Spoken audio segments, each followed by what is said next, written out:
అందరికీ నమస్తే. Parliament election ముగిసిన తర్వాత రాజకీయ నాయకులంతా ఒక్కొక్కరు సుదీర్ఘంగా ఎమ్మెల్యే ఎలక్షన్స్, ఎంపీ ఎలక్షన్స్ ఇవన్నీ జరగడంతో బాగా స్ట్రెస్కి గురైనట్లున్నారు. చాలామంది వివిధ ప్రాంతాలకు విహారయాత్రకి వెళ్తున్నారు. అందులో భాగంగా ఖమ్మం జిల్లాకు సంబంధించినటువంటి కొందరు నాయకులు నిన్న మరి గోవాను ఎక్కడికి వెళ్ళినట్లున్నారు.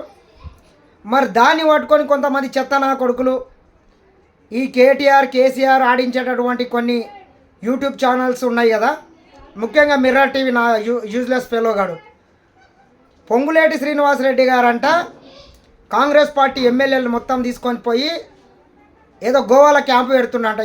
ఆ యూజ్లెస్ ఫెలోగాడు చెప్తున్నాడు. ఇంతకన్నా సిగ్గుశరం ఏమన్నా ఉన్నదిరా నీకు? అసలు నీవు ఇంతకు మనుషులా, దున్నపోతులా, గాడిదులా? తెలంగాణలో 10 సంవత్సరాలు మీరు కొడుకులాలు మీరు గుర్తుపెట్టుకోండి. మీరు ఎన్ని కుట్రలు చేసినా, ఎన్ని కుతంత్రాలు చేసినా, ఎన్ని చిల్లర వేషాలు వేసినా, ఎన్ని డ్రామాలు వేసినా కాంగ్రెస్ పార్టీ 10 సంవత్సరాలు అధికారంలోకి ఉంటుంది.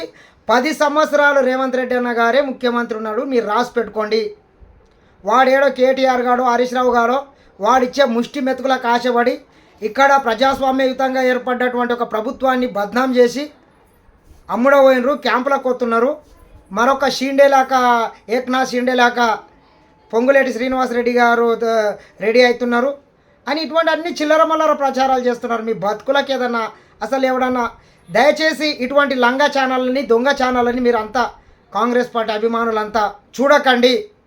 అన్ని పొద్దుగాలు లేస్తే పొద్దుమిక్తే ఎంతసేపు ప్రభుత్వం మీద, రేవంత్ రెడ్డి గారి మీద, కాంగ్రెస్ పార్టీ మీద, అగ్రనాయకత్వం రాహుల్ గాంధీ మీద ఈ రకంగా చిల్లర మల్లర ప్రచారం చేసి వీళ్ళ పబ్బం గడుపుకోవాలని చూస్తున్నారు. పార్లమెంట్ ఎన్నికలలో కూడా బీఆర్ఎస్కి ఒక్క సీటు కూడా వచ్చే అవకాశం లేకపోవడంతో నెత్తి ఖరాబ్ అయినట్లున్నది. నెత్తి ఖరాబ్ అయి ఈ రకంగా చిల్లర మల్లర ప్రచారాలు చేస్తున్నారు. ఎవడు ఎన్ని చిల్లర వేషాలు వేసినా, ఎన్ని డ్రామాలు వేసినా ఎంట్రుక కూడా వీకర్ కొడుకులాల మీరు అనుకోండి. 10 సంవత్సరాలు ముఖ్యమంత్రిగా రేవంత్ రెడ్డి అన్న గారు కొనసాగుతారు. ఇక్కడ ఉన్నటువంటి అందరు నాయకులు కూడా కాంగ్రెస్ పార్టీలో ఉన్నటువంటి సీనియర్లంతా కూడా సంపూర్ణంగా రేవంత్ రెడ్డి అన్న గారికి మద్దతు ఇచ్చిండ్రు. ఖచ్చితంగా కాంగ్రెస్ పార్టీ కూడా ఆ రకంగా అందరికి అవకాశాలు కల్పించింది. ఈ మిర్రర్ టీవీ లాంటి చూతే నా కొడుకులకు కావచ్చు, వాడు శంకర్ గారు న్యూస్ లైన్ శంకర్లా కావచ్చు, మీరు ఇటువంటి లంగ ప్రచారాలు మానుకుంటే ఇంతనన్న క్రెడిబిలిటీ ఉంటుంది.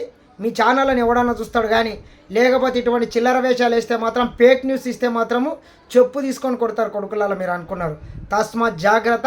ప్రభుత్వాన్ని విమర్శించే ముందు ఒళ్ళు దగ్గర పెట్టుకొని విమర్శన చేయండి. నకరాలు చేస్తే బాగుండదని మరొకసారి మీ అందరిని హెచ్చరిస్తున్నా.